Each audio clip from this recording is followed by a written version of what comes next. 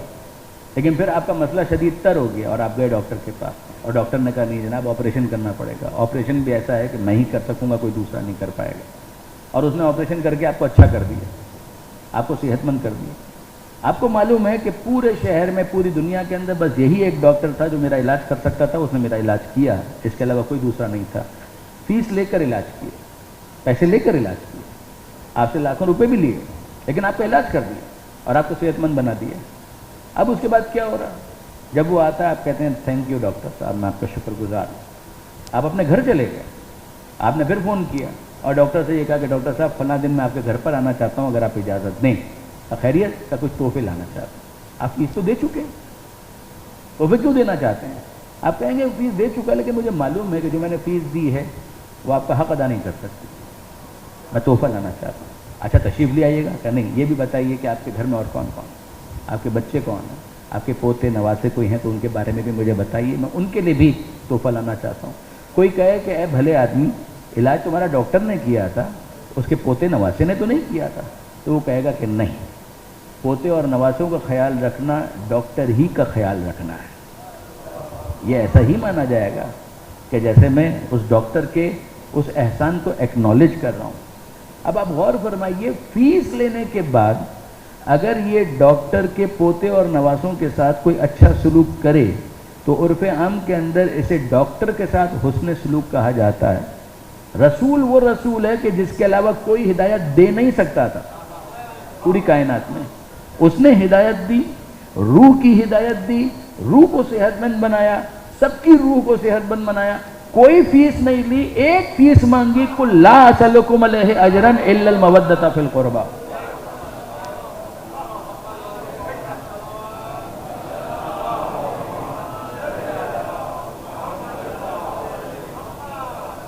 کہ میں اپنے قرابت داروں کی مودت کو بطور اجر تم سے تقاضا کرتا ہوں، اگر دینا چاہتے ہو یہ دو، اور اگر یہ نہیں دیا تو میں سمجھوں گا تم نے اجر رسالت ادا نہیں کیا، ان سے مودت۔ تو امام اس کی طرف متوجہ کر رہے ہیں کہ ذرا غور کرو میرا نسب کیا ہے، وہ رسول کی جس کی رسالت کا تم کلمہ پڑھ رہے ہو، ان سے میرا تعلق اور میرا رب کیا ہے۔ یہ ایک بات ہو گئی۔ اب اس کے بعد امام فرماتے ہیں اچھا اس کو بھی چھوڑو، میں اپنے الفاظ میں کہوں اس کو بھی چھوڑو، اس کو بھی سائڈ پر کرو کہ میرا نسب کیا ہے۔ اب میری بات کرو، نسب کی نہیں، میری بات کرو۔ اولم یبلغکم قول مستفیض، کیا تم تک پیغمبر اکرم کا یہ متواتر قول نہیں پہنچا میرے بارے میں اور میرے بھائی کے بارے میں؟ کہ اللہ کے رسول نے ارشاد فرمایا قال لی ولاخی، میرے بارے میں اور میرے بھائی کے بارے میں کہا ھذان سید شباب اہل الجنہ، کہ یہ جنت کے جوانوں کے سردار۔ کیا میرے بارے میں اور میرے بڑے بھائی کے بارے میں نسب کی اب ہم بات نہیں کر رہے کہ میرا تعلق کیا ہے، پیغمبر کا میں نواسا ہوں، سیدہ کا بیٹا ہوں، علی کا بیٹا، نہ، حمزہ کون ہے، سب چھوڑ دو۔ اب یہ بتاؤ کیا میرے بارے میں اور میرے بھائی کے بارے میں، ہم دو کے بارے میں ایکسکلوسیولی پیغمبر اکرم نے یہ نہیں ارشاد فرمایا کہ یہ جنت کے جوانوں کے سردار ہیں؟ یعنی تم مر کے کہاں جانا چاہتے ہو؟ آپ انصاف سے غور کیجئے گا، یہ امام خود آگے کہیں گے اسی طرح کے الفاظ، تم مر کے کہاں جانا چاہتے ہو؟ تم جنت جانا چاہتے ہو، تو کیا تمہارے لیے اس دنیا میں رہتے ہوئے اس جنت کے جوانوں کے سردار سے لڑنا جائز ہو سکتا ہے؟ کیا تم سمجھتے ہو کہ جنت کے جوانوں کے سردار کا خون بہا کر بھی تمہیں وہ جنت مل سکتی ہے؟ کہ یہ ممکن؟ آپ اندازہ کیجئے، صحاح میں یہ حدیث آج بھی موجود ہے، مگر حسین ابن علی جس تیقن اور اعتماد کے ساتھ بیان کر رہے ہیں، اس کو حجت تمام کہ تم میں سے کون ایسا ہے کہ جس نے یہ حدیث نہیں سنی ہوئی، یعنی اتنی متواتر، اتنی کنٹینیٹی کے ساتھ یہ حدیث سب کے گوش گزار ہوئی کہ سب کو پتا۔ اس موقع پر امام یہ ارشاد فرماتے ہیں فَإِن صَدَّقْتُمُونِی، یہ جو میں نے بات کہی، اگر تم میری بات کی تصدیق کرو، بما اقول، جو میں نے کہی، وَهُوَ الْحَقُّ، اور وہ حق ہے، اللہ کی قسم میں جھوٹ نہیں بولتا۔ مباہلہ میں جو تصدیق پیغمبر کے لیے عیسائیوں کے مقابلے میں جائے، اسے ان خود ساختہ مسلمانوں کے سامنے اپنی صداقت پر اصرار کرنا پڑ رہا۔ اگر تم میری تصدیق کرو، اور یاد رکھنا کہ میں جھوٹ نہیں بولتا، میں جانتا ہوں کہ اللہ جھوٹ بولنے والوں پر غضبناک ہوتا ہے اور اس کے نقصانات کا ان کو سامنا کرنا پڑے گا، میں جانتا ہوں اس بات کو، جو میں نے کہا سچ کا، اگر تم مجھے پھر بھی جھٹلاؤ، ان کا ضبطمونی فإن فیکم، تو ابھی بھی تمہارے درمیان اس روئے ارض پر وہ لوگ موجود ہیں کہ جن سے اگر تم پوچھو تو وہ تمہیں بتائیں گے۔ انہوں نے اپنے کانوں سے سنا کہ میرے اور میرے بھائی کے بارے میں اللہ کے رسول نے کہا یہ دونوں جنت کے جوانوں کے سردار ہیں۔ پوچھو، سالو جابر ابن عبداللہ الانصاری، نام لیے امام، جابر ابن عبداللہ انصاری سے پوچھو، وہ زندہ ہیں۔ ابا سعید خدری، یہ ایک اور صحابی رسول ہیں جن کی قبر جنت البقیع میں آج بھی معروف ہے، اور ان سے پوچھو، اور جا کر پوچھو سہل بن سعد الساعدی، ان سے پوچھو، زید بن ارقم، ان سے پوچھو، انس بن مالک، ان سے پوچھو۔ یہ سب وہ ہیں کہ جو ون وے اور دا ادر کسی نہ کسی طریقے سے کربلا کے واقعے کے بعد ان کا ذکر کہیں نہ کہیں آپ کو تھوڑا بہت نظر آئے گا۔ زید بن ارقم یہ وہی صحابی ہیں کہ جنہوں نے کوفہ میں امام کے لبوں کے ساتھ ابن زیاد کو گستاخی کرتے ہوئے دیکھا تھا تو چیخ پڑے، یہ زید بن ارقم۔ وہ جابر بن عبداللہ انصاری آپ جانتے ہیں، حدیث قصہ کے راوی بھی ہیں، پہلے زائر بھی ہیں امام مظلوم کے، پانچویں امام کو جنہوں نے سلام پہنچایا تھا پیغمبر اکرم کا۔ سہل ابن سعد الساعدی، یہ کون ہے؟ جب یہ قافلہ شام پہنچا تھا دمشق میں، تو جس صحابی رسول نے اپنا تعارف کروایا تھا کہ فرزند رسول میں آپ کے اللہ کے رسول کا صحابی ہوں، کوئی خدمت اگر ہو تو مجھے ارشاد فرمائیے۔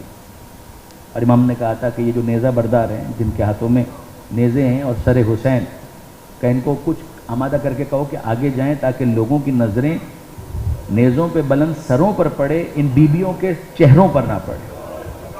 یہ سہل ابن سعد الساعدی، یہ وہی سہل ابن سعد الساعدی، وزید بن ارقم، وانس بن مالک، ان سے پوچھو کہ کیا انہوں نے یہ بات اپنے کانوں سے نہیں سنی اللہ کے رسول سے میرے بارے میں اور میرے بھائی کے بارے میں؟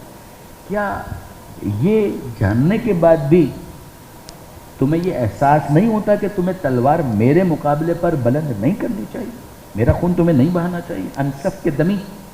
پھر اس کے بعد امام جب یہاں تک پہنچے ہیں تو شمر نے مداخلت کی اور اس نے کہا، میں نے پہلے آپ سے گزارش کی، ایک شمر ایک اوباش انسان کا نام، آپ دیکھیں گے کہ اس کے الفاظ کیا ہیں، ہوا یعبد اللہ علی حرفن، اس نے آگے بڑھ کر تنزیہ طور پر کہا کہ اسے کچھ سمجھ میں نہیں آ رہا، اے حسین مجھے تمہاری کوئی بات سمجھ میں نہیں آ رہی، میں اللہ کی عبادت ایک حرف پر کرتا ہوں۔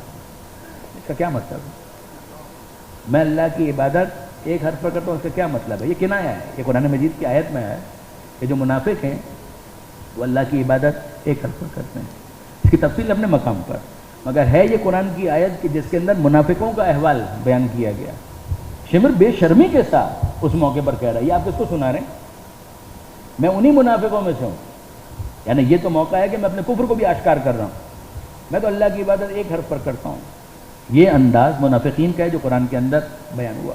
یہ سن کر جناب حبیب ابن مزاحم انہوں نے انٹروین کیا، حسین مظلوم کا خطبہ کاٹا شمر کو رسپونڈ کیا جناب حبیب ابن مزاحم نے، واللہ انی لاراک تعبد اللہ علی 70 حرفا، وہ جو ایک حرف کی بات تھی وہ تو ابتدائی لیول کے منافقوں کے لیے تھی، تو اس سے بھی 70 گنا بڑا منافق ہے۔ ہاں اتنا میں ضرور کہتا ہوں، حبیب کہتے ہیں اتنا میں ضرور کہتا ہوں کہ جو تو بول رہا ہے نا اس وقت یہ صحیح ہے، تجھے سمجھ میں کچھ بھی نہیں آ رہا جو حسین ابن علی کہہ رہے ہیں۔ حسین کی بات سمجھنا تیرے فہم و ادراک سے ماورا ہے، ما تدری ما یقول قد طبع اللہ علی قلبک، اس لیے کہ تیری حالت وہ ہو چکی ہے کہ جس کے بارے میں قرآن کہتا ہے کہ اللہ نے ان کے دلوں پر مہر لگا دی ہے، ان کی حرکتوں کی وجہ سے، مگر اللہ نے ان کے دلوں کے اوپر مہر لگا دی۔ امام نے اپنے خطبے کو کنٹینیو کیا اور فرمانے لگے فَإِن كُنتُمْ فِي شَكٍّ مِّنْ هَذَا الْقَوْلِ، اگر اس میں بھی تمہیں شک ہے تو کیا اس بارے میں بھی تمہیں شک ہے میں تمہارے نبی کی بیٹی کا بیٹا ہوں؟ کیا اس بارے میں بھی تمہیں کوئی شک ہے؟ اس میں تو کوئی شک نہیں ہے نا، اگر یہ جملہ تم نے نہیں بھی سنا ہوا تو یہ تو یقیناً سنا ہوا ہے۔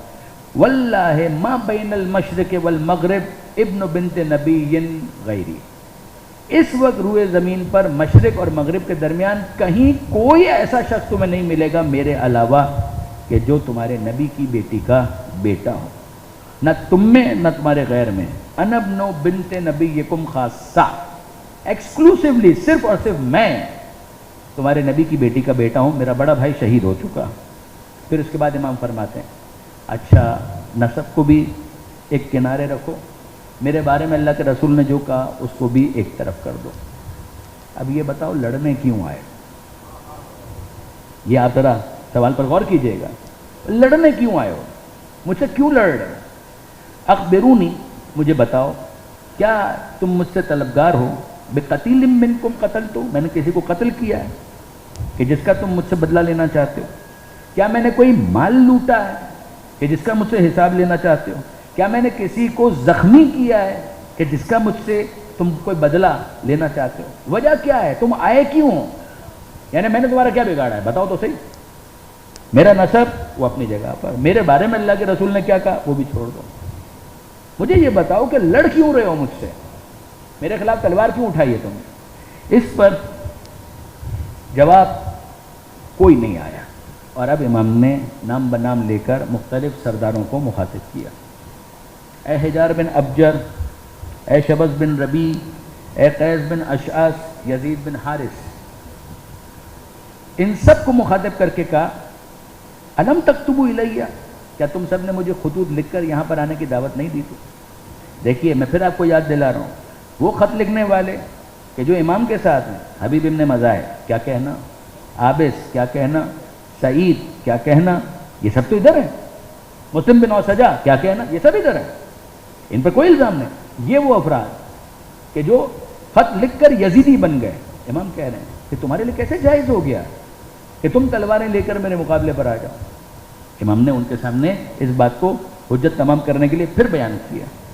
انہوں نے کہا ہم نے کوئی خط آپ کو نہیں لکھا۔ امام فرماتے ہیں اتنا کھلا جھوٹ، سبحان اللہ، بلا واللہ لقد فعلتم، اللہ کی قسم تم سب نے خطوط لکھے تھے۔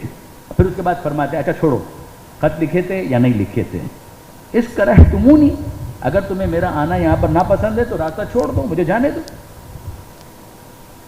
تم چاہتے ہو کہ میں کوفہ نہ ہوں، میں کوفہ نہیں جا رہا، میں کسی اور جگہ جا رہا ہوں، ہٹو میرا راستہ چھوڑ دو، میں کسی امن و امان کی جگہ پر چلا جاتا ہوں۔ یہ امام نے اپنے موقف کو پھر ایک مرتبہ دہرایا۔ اس موقع پر قیس بن اشعث نے کہا کہ آپ یزید کی بیعت کیوں نہیں کر لیتے، آپ یزید کی بیعت کیوں نہیں کر لیتے؟ تو اس کا مطلب یہ ہے کہ تمہارا تو کوئی مسئلہ نہیں ہے نا، یعنی تم سے تو میرا کوئی لینا دینا نہیں۔ اس کا مطلب تو یہ ہے کہ تم یہاں پر مجھ سے کچھ لینے نہیں آئے ہو، یزیدی بن کر یزید کی وکالت کرنے کے لیے آئے ہو۔ پھر تم تو یزیدی بن کر یزید کے ایجنڈے کے تحت آئے ہو نا، تمہارا میرے ساتھ تو ڈائریکٹ کوئی مسئلہ نہیں، تم تو یزیدی بن کر آئے ہو۔ یہ قیس بن اشعث کون ہے؟ یہ قیس بن اشعث کون؟ اگر آپ اس کو نہیں پہچان رہے تو ابھی پہچانیں گے۔ محمد بن اشعث، اگر اس کو بھی آپ نہیں پہچان رہے تو میں ایک اور نام آپ کے سامنے لیتا ہوں، بالکل پہچانیں گے، جودہ بنت اشعث۔ یہ ایک محمد بن اشعث، جودہ بنت اشعث کو تو آپ سب پہچانتے ہیں۔ محمد بن اشعث یہ وہ ہے کہ جو جناب مسلم بن عقیل کی گرفتاری اور قتل میں آگے آگے تھا۔ امام نے کہا کہ ہاں قیس بن اشعث تم یہ کہہ رہے ہو نا، تم یہ کیوں نہیں کہو گے؟ کیا یہ کافی نہیں ہے کہ بنی ہاشم تم سے مسلم بن عقیل کے خون کے معاملے میں قصاص کے طلبگار ہیں؟ اور پھر اس کے بعد انت اخو اخی کا، تو اپنے بھائی ہی کا تو بھائی ہے، اتريد ان يطلبك بنو ہاشم باکثر من دم مسلم بن عقیل، بنو ہاشم سے تم چاہتے ہو کہ مسلم بن عقیل کے علاوہ اور بھی بہت سے قصاص تم سے طلب کریں؟ اور پھر امام نے جو جواب دیا،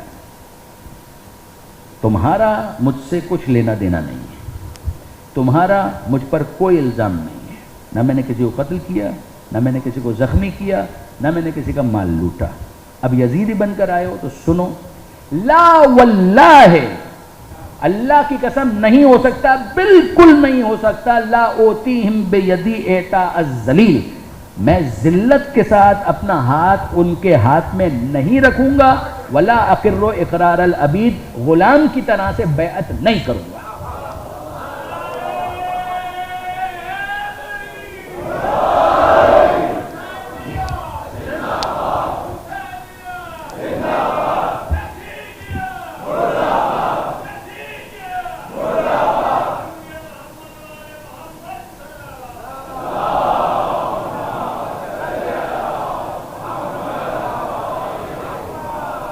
بات چیت، جی ہاں، اگر چاہو کہ حجت تمام کروں، جی ہاں، چاہو تم کو ایجوکیٹ کروں، جی ہاں، اگر تم چاہو کہ تم کو نصیحت کروں، جی ہاں، تمہیں یہ بتلاؤں کہ ابھی بھی تم کیسے جہنمی بننے سے بچ سکتے ہو، جی ہاں، لیکن اگر تم مجھ سے یہ توقع کر رہے ہو، لا اوتیہم بیدی اعطاء الذلیل، میں کسی ذلیل انسان کی طرح سے اپنا ہاتھ ان کے ہاتھ میں نہیں رکھوں گا، ولا اقر اقرار العبید، عبید کہتے ہیں غلام کو، میں کسی غلام کی طرح سے کوئی اقرار و اقرار کرنے والا نہیں ہوں۔ فارگیٹ، یہ حسین ابن علی بات کر رہا ہے۔ یہ بھی وہی موقف ہے جو امام پہلے دن سے کہہ رہے تھے۔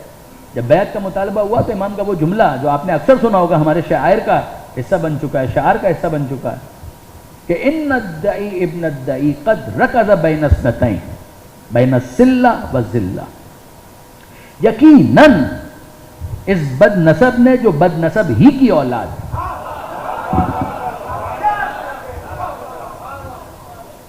اس بد نسب نے جو بد نسب ہی کی اولاد ہے، قد رکض بین اثنتین، اس نے میرے سامنے دو آپشنز رکھے ہیں، اثنتین دو، بین السلہ والذلہ، ایک آپشن یہ ہے کہ میں ذلت قبول کروں، اور دوسرا آپشن یہ ہے کہ میں سلت قبول کروں۔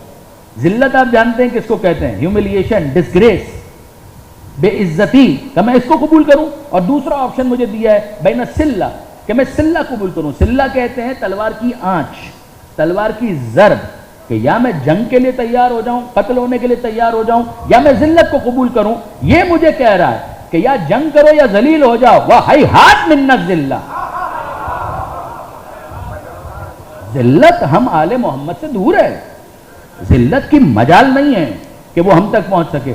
نین برادران عزیز آپ غور فرمائیے گا، حسین ابن علی مزید وضاحت کرتے ہیں. وہ فرماتے ہیں ذلت اور حسین ابن علی کے لیے یاد رکھو، نہ مجھے قرآن اجازت دیتا ہے کہ میں ذلت قبول کروں، نہ مصطفیٰ کا فرمان اجازت دیتا ہے کہ میں ذلت قبول کروں، اور نہ وہ گود جس میں پل کر میں بڑا ہوا ہوں.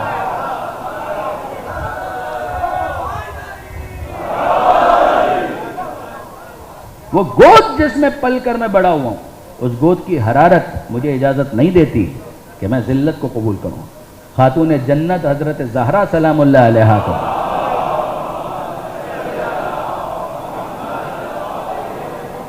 جو خراج تحسین پیش کیا ہے حسین ابن علی نے اس موقع پر، وہ قابل توجہ ہے.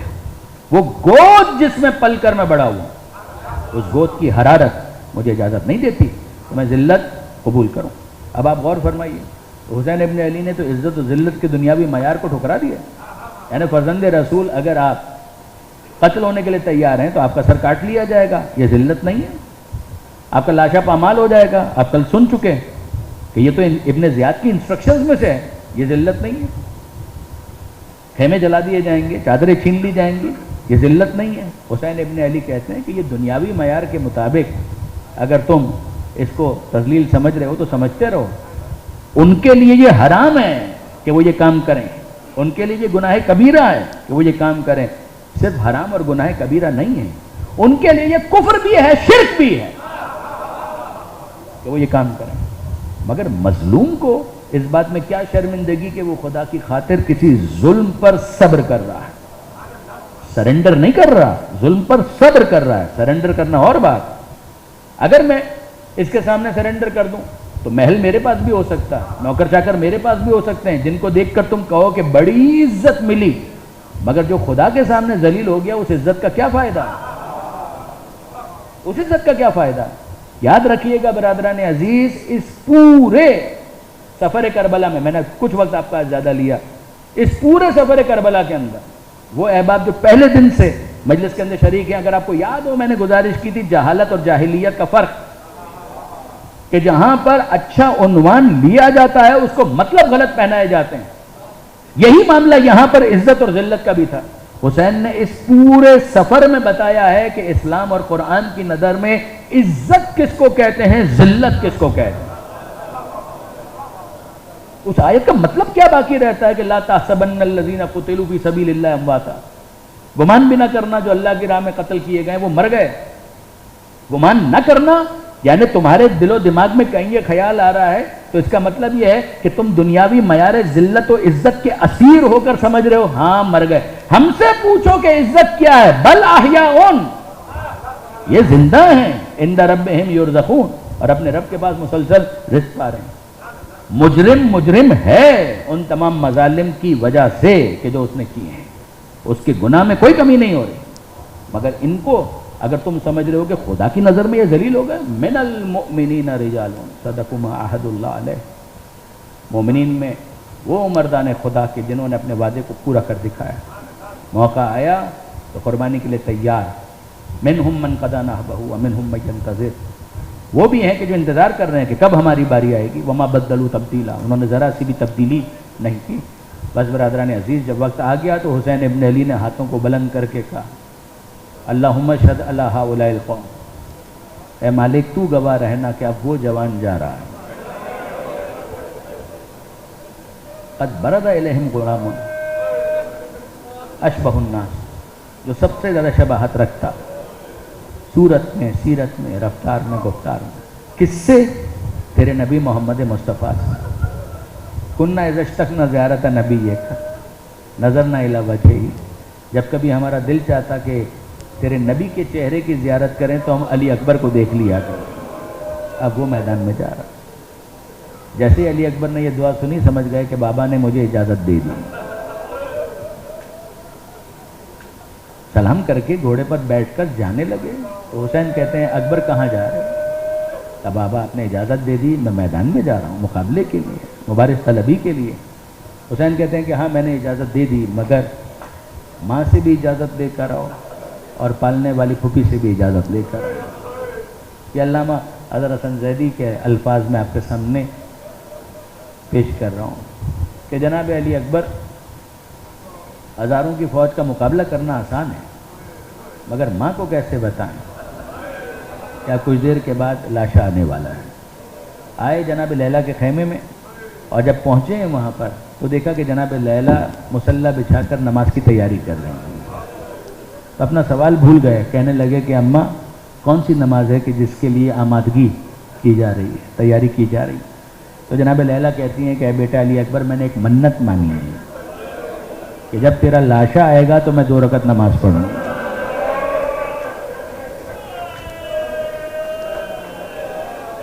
اجرکم اللہ. میں انتظار کر رہی ہوں کہ کب مجھے منت بڑھانے کا موقع ملے گا. جناب علی اکبر کہتے ہیں اماں آپ نے تو میری مشکل ہی آسان کر دی. میں تو سوچ رہا تھا کہ کیسے آپ کو راضی کروں گا. یہی بتانے کے لیے حاضر ہوا ہوں کہ بس اب میں مقتل میں جا رہا ہوں, کچھ دیر کے بعد میرا لاشا آنے والا ہے. لیلا کہتی ہیں بیٹا جلد جا تاکہ میں اپنی منت کو بڑھا سکوں. اور اب دوسرے خیمے میں جناب زینب کے پاس آئے اور جناب زینب کی گود میں اپنا سر رکھ دیا. پالنے والی مہربان پھوپھی گود میں سر رکھ دیا. جناب زینب پیار سے, جس طرح سے بڑوں کا طریقہ کار ہوتا ہے, بالوں میں انگلیوں سے کنگھی کرنے لگے. اور اب جناب علی اکبر پوچھتے ہیں کہ پھوپھی اماں ایک سوال کا جواب چاہیے. کہ بیٹا مقتل ہے, میدان جنگ ہے, تمہیں تو بابا کے پاس ہونا چاہیے, پوچھنا بھی کچھ ہے تو بابا سے پوچھو بیٹا, یہ وقت یہاں پر آنے کا تھوڑی ہے. کہا کہ نہیں پھوپھی اماں, آج تک جو پوچھا جو مانگا آپ سے مانگا, اس سوال کا جواب بھی آپ سے چاہیے. کہا پوچھو بیٹا کیا پوچھنا چاہتے ہو؟ کہ بس اتنا بتائیے کہ آپ کا رتبہ زیادہ ہے یا دادی فاطمہ زہرا؟ جناب زینب جلال کے عالم میں کھڑی ہو گئی, چہرہ سرخ ہو گیا اور کہنے لگی اکبر بیٹا اتنے سمجھدار ہو کر یہ کیا سوال کیا؟ کہاں فاطمہ زہرا, کہاں زینب؟ کہ زینب تو زہرا کی ایک ادنا کنیز کا نام. اور اب اکبر کو موقع مل گیا, وہ کہنے لگے کہ پھوپھی اماں جب معاملہ ایسا ہی ہے نا تو آج ایک کام کیجئے, زہرا کے لال پر اپنے لال کو قربان کر دیں. جناب زینب سمجھ گئی کہ اکبر تو مجھے اپنی شہادت کے لیے تیار کرنے کی خاطر یہاں پر آئے.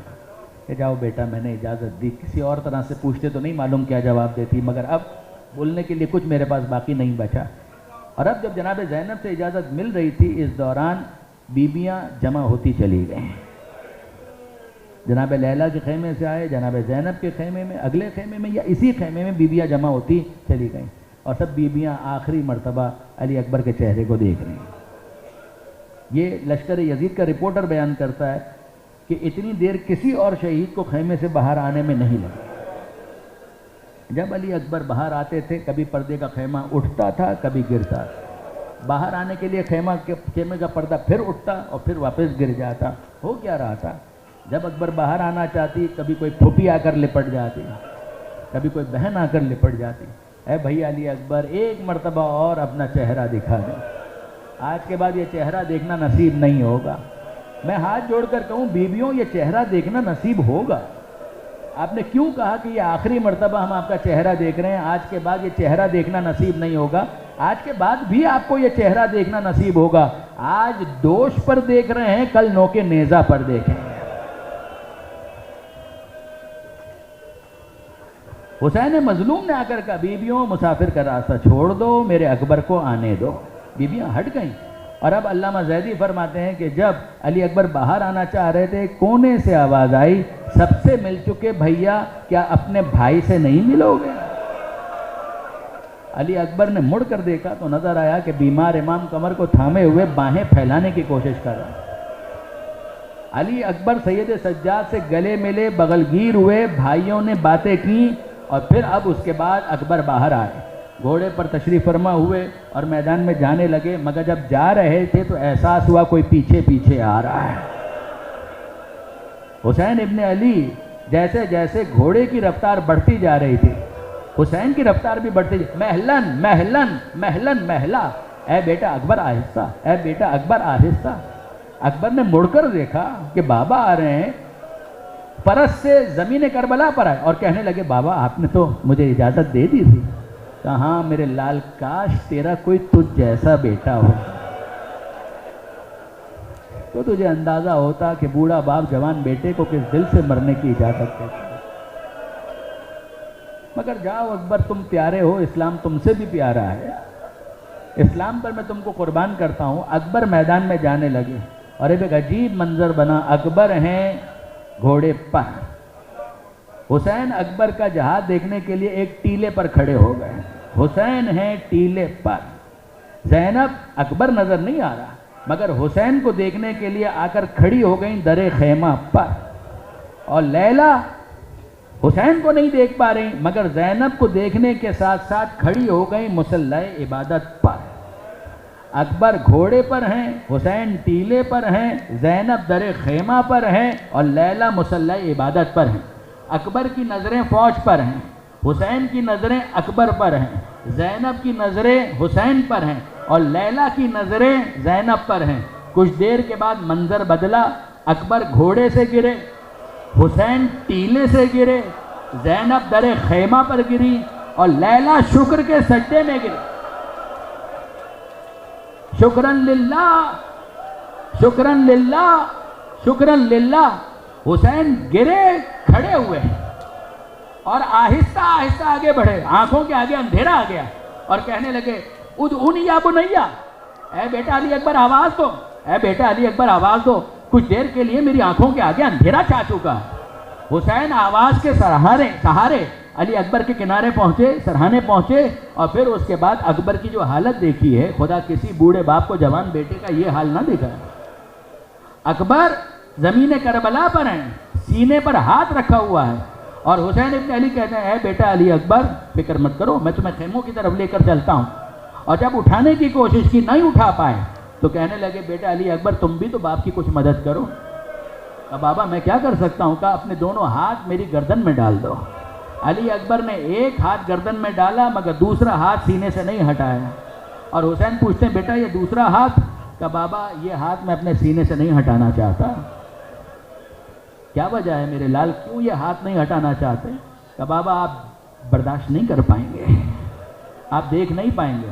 حسین ابن علی نے یہ سنا تو اکبر کو زمین کربلا پر رکھا اور کہا اکبر تجھے معلوم ہے تیرا باپ کتنا صابر ہے؟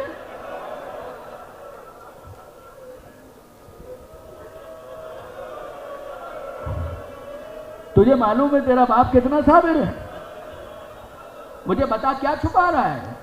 یہ اپنا ہاتھ سینے سے ہٹا۔ اکبر نے جب سینے سے ہاتھ ہٹایا تو حسین نے برچھی کا ٹوٹا ہوا پھل ملاحظہ کیا جو کلیجے میں اٹکا ہوا ہے، اور اب حسین ابن علی کہتے ہیں اے اکبر بس اتنی سی بات؟